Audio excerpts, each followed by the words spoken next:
ಆಚಿ chilli powder ಸಖತ್ ಖಾರ ಬಣ್ಣ ಮತ್ತು ರುಚಿ ಆಚಿ chilli powder.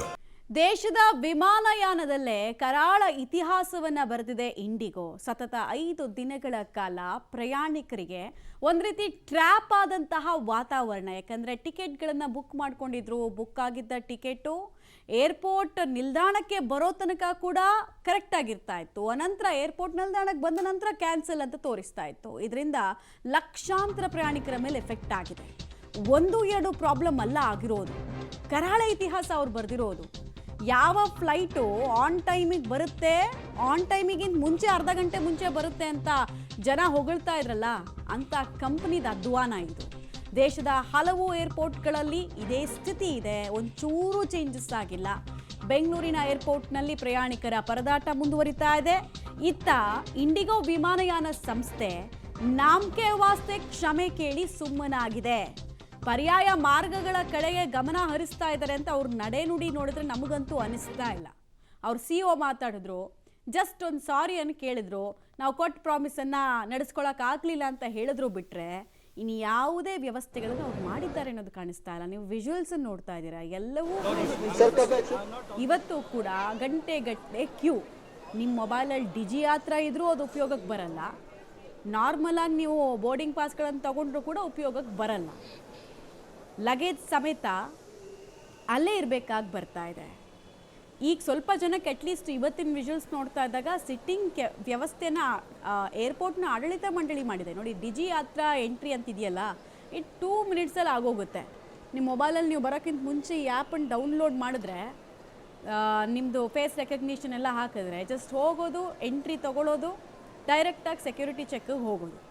But DG ಯಾತ್ರದಲ್ಲಿ Q ಇರಲ್ಲ. ಈಗ ಕ್ಯೂ ನೋಡ್ತಾ ಇದ್ದೀರಿ ನೀವು, ಎಷ್ಟು ಲೇನ್ ಕ್ಯೂ ಇದು ಅಂತ. ಇಲ್ಲೇ ಹಿಂಗೆ ಅಂದರೆ ಬೋರ್ಡಿಂಗ್ ಪಾಸ್ ಇಟ್ಕೊಂಡವರು, ಮ್ಯಾನ್ಯುಯಲಾಗಿ ಪಾಸ್ ತಂದವರು, ಡಿಜಿ ಯಾತ್ರದ ಬಗ್ಗೆ ಅಷ್ಟೆಲ್ಲ ಗೊತ್ತಿಲ್ಲದಿದ್ದವರು ಏನು ಕತೆ ಅವ್ರದ್ದು. ಊಟ ಇಲ್ಲ, ಕುಡಿಯೋಕ್ಕೆ ಕನಿಷ್ಠ ಪಕ್ಷ ನೀರು ಸಿಗ್ತಿಲ್ಲ, ಅಲ್ಲಿ ಮೂಲಭೂತ ಸೌಕರ್ಯಗಳಿಂದ ಒದ್ದಾಡ್ತಿದ್ದಾರೆ. ಅದಕ್ಕೆ ನಾನು ಆರಂಭಿಕ ಹಂತದಲ್ಲಿ ಹೇಳಿದ್ದು, ಪ್ರಯಾಣಿಕರನ್ನು ಟ್ರ್ಯಾಪ್ ಮಾಡಿದ್ದಾರೆ ಇಂಡಿಗೋದವರು. ಟ್ರ್ಯಾಪು. ಎಷ್ಟು ಜನ ಕಣ್ಣಲ್ಲಿ ನೀರು ಹಾಕ್ಕೊಳ್ತಾ ಇದ್ದಾರೆ. ಈಗ ಫ್ಲೈಟಿಗೆ ಯಾರು ಹೋಗ್ತಾರೆ ಹೇಳಿ? ಟೈಮ್ ಇಲ್ಲ, ಸಮಯ ಇಲ್ಲ, ಬೇಗ ಹೋಗಿ ರೀಚ್ ಆಗಬೇಕು.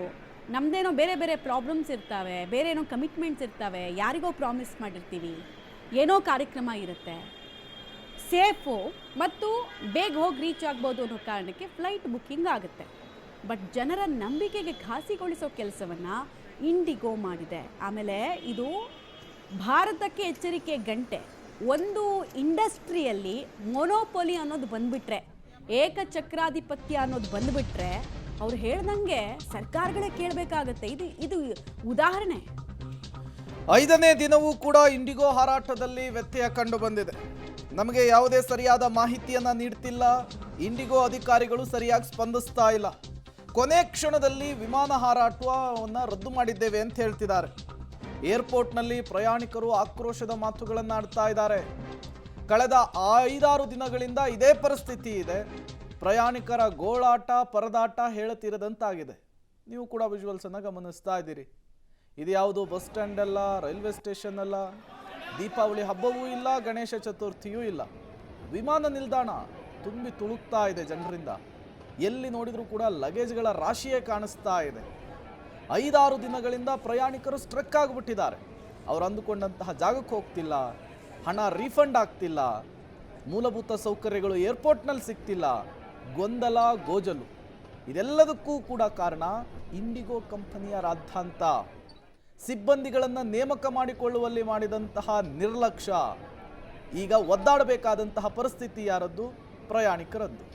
ಎಲ್ಲರೂ ಕೂಡ ಬಹುತೇಕವಾಗಿ ಮುಂಚಿತವಾಗಿಯೇ ಟಿಕೆಟನ್ನು ಕಾಯ್ದಿರಿಸ್ಕೊಂಡವರು, ಅಂದುಕೊಂಡಂತಹ ಜಾಗಕ್ಕೆ ಹೋಗಬೇಕು ಅಂಥೇಳಿ, ಸಮಯಕ್ಕೆ ಸರಿಯಾಗಿ ಹೋಗಬೇಕು ಅಂಥೇಳಿ ಪ್ಲಾನ್ ಮಾಡ್ಕೊಂಡು ಬಂದವರು ಏರ್ಪೋರ್ಟಿಗೆ ಬಂದು ನೋಡಿದರೆ ಹಿಂಗೆಲ್ಲ ಆಗೋಗಿದೆ.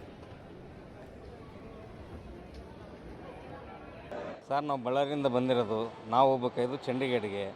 ಅವ್ರು ಹೇಳ್ತಾ ಇರೋದು ಫ್ಲೈಟ್ ಕ್ಯಾನ್ಸಲೇಷನ್ ಅಂತ ಹೇಳ್ತಾರೆ. ಫ್ಲೈಟ್ ಕ್ಯಾನ್ಸಲೇಷನ್ ಅಂದರೆ ಒಂದು ಪ್ರವಾಹ ಬಂದಿರಬೇಕು, ಅಥವಾ ಏನಾದರೂ ನ್ಯಾಷನಲ್ ಅಂದರೆ ಏನಾದರೂ ವೆದರ್ ಕಂಡೀಷನ್ ಈ ಥರ ಇದ್ದರೆ ಫ್ಲೈಟ್ ಕ್ಯಾನ್ಸಲೇಷನ್. ಅದು ಅವ್ರದ್ದು ಇಂಟರ್ನಲ್ ಪ್ರಾಬ್ಲಮ್. ಅದು ಅವ್ರು ಬೇರೆ ಆಲ್ಟರ್ನೇಟಿವ್ ಪ್ಯಾಸೆಂಜರಿಗೆ ಇನ್ನೊಂದು ಆಲ್ಟರ್ನೇಟಿವ್ ಅರೇಂಜ್ ಮಾಡಿ ಕೊಡಬೇಕು. ಅದು ಬಿಟ್ಟು ಒಮ್ಮೆಲೆ ಇಲ್ಲಿ ಬಂದ ತಕ್ಷಣ ನಿಮ್ಮದು ಫ್ಲೈಟ್ ಕ್ಯಾನ್ಸಲೇಷನ್ನು ಆ ಥರ ಅಂದರೆ ಹೆಂಗೆ? ಇಲ್ಲಿ ಬಂದರು ಎಷ್ಟು ಜನಕ್ಕೆ ಅಲ್ಲಿ ನೋಡಿರಿ, ನೀವೇ ನೋಡ್ತಾ ಇದ್ದೀರಲ್ಲ ಎಷ್ಟು ಜನ ಪ್ರಾಬ್ಲಮ್ ಇದೆ ಅಲ್ಲಿ. ಕನ್ಫರ್ಮೇಷನ್ ಅಂತ ಏನಿಲ್ಲ, ಬೋರ್ಡ್ನಲ್ಲೇನೋ ಆನ್ ಟೈಮ್ ಅಂತ ತೋರಿಸ್ತಾರೆ, ಬಟ್ ಇಲ್ಲಿ ಮಾತ್ರ ಅವ್ರಿಗೆ ಗೊತ್ತಿಲ್ಲ, ಸಿಬ್ಬಂದಿಗೆ ಗೊತ್ತಿಲ್ಲ ಅದು ಅದೇನು ಹೋಗ್ತದ ಫ್ಲೈಟ್ ಏನು ಆನ್ ಟೈಮ್ ಐತಾ ಇಲ್ಲ ಅಂಬೋದು ಅವ್ರಿಗೆ ಗೊತ್ತಿಲ್ಲ. ಅದು ಡಿಸ್ಪ್ಲೇನಲ್ಲಿ ಅದು ಹಂಗೆ ತೋರಿಸಿದ್ರಿ ಅಂತಾರೆ, ಅಂದರೆ ಡಿಸ್ಪ್ಲೇ ಆಗೋದಕ್ಕೆ ಅದು ಎದಕ್ಕೆ ಏನು ಇಟ್ಟಿರೋದು? ನಮ್ಮ ಮಾಹಿತಿಗೋಸ್ಕರ ಅಂತಾನೆ ಪ್ರತಿಯೊಂದು ಅವ್ರನ್ನ ಹೋಗಿ ಕೇಳೋಕ್ಕಾಗಲ್ಲ. ಮತ್ತು ಅಷ್ಟನ್ನು ಅದು ತಿಳ್ಕೊಳ್ಳಾರ್ದ ಒಂದು ಫ್ಲೈಟ್ ಇದು ಇಲ್ಲ ಅಂತಂದರೆ ಮೊದಲೇ ನಮ್ಗೆ ಇನ್ಫಾರ್ಮ್ ಮಾಡಬೇಕು. ನಾವು ಈಗ ಮಲೇಷ್ಯಾದಿಂದ ಬಂದೆ, ನಮ್ಮ ಫ್ಯಾಮಿಲಿ ದುಬೈಗೆ ಹೋಗಬೇಕಿತ್ತು, ನಾಳೆಗೆ ಟಿಕೆಟ್ ಬುಕ್ ಆಗಿದೆ, ನೋಡಿದರೆ ಕ್ಯಾನ್ಸಲ್ ಅಂತ ಹೇಳ್ತಾರೆ. ಇವಾಗ ರಿಟರ್ನ್ ಟಿಕೆಟ್ ಕೂಡ ಇದೆ, ಈಗ ಕಂಪ್ಲೀಟ್ ಪ್ರೋಗ್ರಾಮೇ ನನ್ನ ಮಕ್ಕಳು ಉಡುಪಿಯಿಂದ ಇಲ್ಲಿ ಬರ್ತಾ ಇದ್ದಾರೆ, ಫ್ಯಾಮಿಲಿ ಎಲ್ಲ ಒಟ್ಟಾಗಬೇಕಂತ ಪ್ಲ್ಯಾನ್ ಮಾಡಿದ್ವಿ. ಈಗ ನೋಡಿದರೆ ಎಲ್ಲ ಕ್ಯಾನ್ಸಲ್ ಅಂತ ಹೇಳ್ತಾರೆ. ಪ್ಲ್ಯಾನ್ ಮಾಡಿರೋದು ದುಬೈ ಹೋಗಬೇಕು ಅಂತ, ನಾಳೆ ಬೆಳಿಗ್ಗೆ ಮಧ್ಯಾಹ್ನ ಫ್ಲೈಟ್ ಇತ್ತು, ಈಗಿಲ್ಲ ಅಂತಾರೆ ಅಲ್ಲ. ಅದು ಈಗ ಹೇಳಿದ್ದು, ಇಲ್ಲಿದ್ರೆ ನಾನು ಬಹುಶಃ ಇಲ್ಲಿಗೆ ಬರ್ತಾನೆ ಇರಲಿಲ್ಲ, ಮಲೇಷ್ಯಾದನ್ನೇ ಕ್ಯಾನ್ಸಲ್ ಮಾಡ್ತಾ ಇದ್ದೆ. ಮತ್ತಷ್ಟು ಡೀಟೇಲ್ಸ್ ಕೊಡೋದಕ್ಕೆ ಮುದ್ದುಕೃಷ್ಣ ನೇರ ಸಂಪರ್ಕದಲ್ಲಿ ಜಾಯಿನ್ ಆಗ್ತಾ ಇದ್ದಾರೆ. ಮುದ್ದುಕೃಷ್ಣ, 5 ದಿನ ಆದರೂ ಕೂಡ ಪರಿಸ್ಥಿತಿ ಸುಧಾರಿಸೋ ಹಂಗೆ ಕಾಣಿಸ್ತಾ ಇಲ್ಲ. ಕೇಂದ್ರ ಸರ್ಕಾರ ಎಂಟ್ರಿ ಆದರೂ ಕೂಡ ಇನ್ನೂ 10 ದಿನಗಳ ಕಾಲ ಟೈಮ್ ಬೇಕು ಅಂತ ಹೇಳಿ ಸಂಸ್ಥೆನೇ ಹೇಳ್ತಾ ಇದೆ. ಸದ್ಯಕ್ಕೆ ಪರಿಸ್ಥಿತಿ ಹೇಗಿದೆ ಬೆಂಗಳೂರು ಇಂಟರ್ನ್ಯಾಷನಲ್ ಏರ್ಪೋರ್ಟ್ನಲ್ಲಿ? ಪ್ರಯಾಣಿಕರು ಏನು ಹೇಳ್ತಾ ಇದ್ದಾರೆ ಅಂತ? ಖಂಡಿತ ಪ್ರೇಮ್, ಇಂಡಿಗೋ ವಿಮಾನಯಾನದ ಬೃಹತ್ ರದ್ದತಿಯ ಸಮಸ್ಯೆಗೆ ಈಗಾಗಲೇ ಕೂಡ 5ನೇ ದಿನಕ್ಕೆ ಕಾಲಿಟ್ಟಿದೆ. ಆದರೆ ಕೆಂಪೇಗೌಡ ಅಂತಾರಾಷ್ಟ್ರೀಯ ವಿಮಾನ ನಿಲ್ದಾಣದಲ್ಲಿ ನೋಡಿದ್ರೆ ಸ್ವಲ್ಪ ಚೇತರಿಕೆ ಕಾಣಿದೆ ಅನ್ನೋಂಥ ಆಶಾದಾಯಕ ಬೆಳವಣಿಗೆ ಕಾಣ್ತಾ ಇದೆ. ಕಾರಣ ಯಾಕೆಂತಂದರೆ ಪ್ರತಿದಿನ 100 ವಿಮಾನಗಳು ರದ್ದಾಗ್ತಿತ್ತು, ಆದರೆ ಇವತ್ತು ಅದು 50-60 ಆ ಮಟ್ಟಕ್ಕೆ ಬಂದು ನಿಂತಿದೆ ಅಂತಕ್ಕಂಥದ್ದು, ಒಂದು ಅಲ್ಪ ಮಟ್ಟದ ಚೇತರಿಕೆ ಕಾಣ್ತಾ ಇರ್ಬೋದು ಅನ್ನೋದು. ಅದಕ್ಕೆ ಸಾಕ್ಷಿಯಾಗಿ ಇವತ್ತು ಡಿಪಾರ್ಚರ್ ಗೇಟ್ ಬಳಿ ಪ್ರಯಾಣಿಕರು ಕೂಡ ತಮ್ಮ ಪ್ರಯಾಣವನ್ನು ಆರಂಭಿಸ್ತಾ ಇರುವಂತಹ ದೃಶ್ಯಗಳು. ಅಂದರೆ ನಿನ್ನೆ ನೋಡೋದಾದರೆ ಈ ಡಿಪಾರ್ಚರ್ ಗೇಟ್ ಏನಿತ್ತು ಕಂಪ್ಲೀಟ್ಲಿ ಒಂದು ರೀತಿ ಖಾಲಿಯಾಗಿತ್ತು, ಯಾರು ಕೂಡ ಪ್ರಯಾಣ ಮಾಡೋದಕ್ಕೆ ಹೋಗ್ತಾ ಇರಲಿಲ್ಲ. ಎಲ್ಲರೂ ಕೂಡ ಒಂದು ರೀತಿಯ ಆತಂಕ, ಫ್ಲೈಟ್ ಸಿಗುತ್ತೋ ಇಲ್ವೋ ಅನ್ನೋಂಥ ಭಯದಲ್ಲೇ ಏರ್ಪೋರ್ಟ್ಗೆ ಬರ್ತಾ ಇದ್ರು, ಒಂದು ಗೊಂದಲಗಳ ನಡುವೆ ತಮ್ಮ ಪ್ರಯಾಣವನ್ನು ಆರಂಭ ಮಾಡ್ತಾ ಇದ್ರು. ಆದರೆ ಇವತ್ತು ಆ ಗೊಂದಲದ ಮನಸ್ಸುಗಳು, ಆ ಗೊಂದಲದ ಮುಖದ ಭಾವನೆಗಳು ಕಾಣ್ತಾ ಇಲ್ಲ.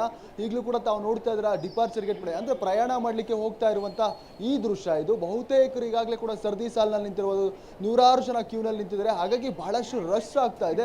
ಹಾಗಾಗಿ ರಶ್ ಅನ್ನ ಕ್ಲಿಯರ್ ಮಾಡಲಿಕ್ಕೆ ಈಗಾಗಲೇ ಕೂಡ CISF ನ ಹೆಚ್ಚುವರಿ ಸಿಬ್ಬಂದಿಯನ್ನು ಕೂಡ ಇಲ್ಲಿ ನೇಮಕ ಮಾಡಲಾಗಿರುವಂಥದ್ದು, ಏರ್ಪೋರ್ಟ್ನ ಸಹಾಯಕ ಸಿಬ್ಬಂದಿಯನ್ನು ನೇಮಕ ಮಾಡಲಾಗಿರುವಂಥದ್ದು. ಅವರು ಚೆಕ್ ಇನ್ ಮತ್ತೆ ಬೋರ್ಡಿಂಗ್ ಆಗಲಿಕ್ಕೆ ಬೇಕಾದಂತಹ ಸಹಾಯವನ್ನ ಮಾಡ್ತಾ ಇರುವಂಥದ್ದು.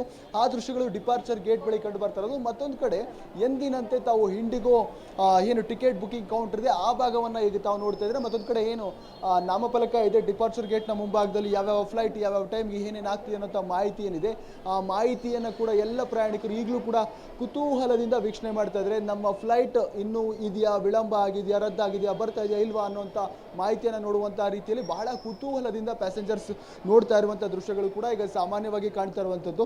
ಎಲ್ಲರೂ ಕೂಡ ಒಂದೇ ಆತಂಕ, ತಮ್ಮ ವಿಮಾನ ಎಲ್ಲಾದರೂ ರದ್ದಾಗ್ಬಿಟ್ಟಿದೆಯಾ ಅನ್ನೋಂಥ ರೀತಿಯ ಆತಂಕದಲ್ಲಿ ನಾಮಫಲಕವನ್ನು ನೋಡ್ತಾ ಇರುವಂಥ ದೃಶ್ಯಗಳು. ಇನ್ನು ಸಹಜವಾಗಿ ಕಳೆದ ರಾತ್ರಿ ಕೂಡ ಬಹಳಷ್ಟು ವಿಮಾನಗಳು ರದ್ದಾಗಿರುವಂಥದ್ದು. ಹಾಗಾಗಿ ಬಹುತೇಕರು ಈಗಲೂ ಕೂಡ ತಮ್ಮ ಟಿಕೆಟ್ ಕ್ಯಾನ್ಸಲ್ ಆಗಿದೆ. ಹಾಗಾಗಿ ರೀಫಂಡಿಂಗ್ ಆಗಿ ಮತ್ತೆ ರೀಶೆಡ್ಯೂಲ್ ಮಾಡ್ಕೊಳ್ಳಿಕ್ಕೆ ಈಗಾಗಲೇ ಕೂಡ ಇಂಡಿಗೆ ಟಿಕೆಟ್ ಕೌಂಟರ್ ಏನಿದೆ ಅದರ ಮುಂಭಾಗದಲ್ಲಿ ಈಗಾಗಲೇ ಕೂಡ ಜಮಾಯಿಸಿರುವಂಥ ದೃಶ್ಯಗಳು.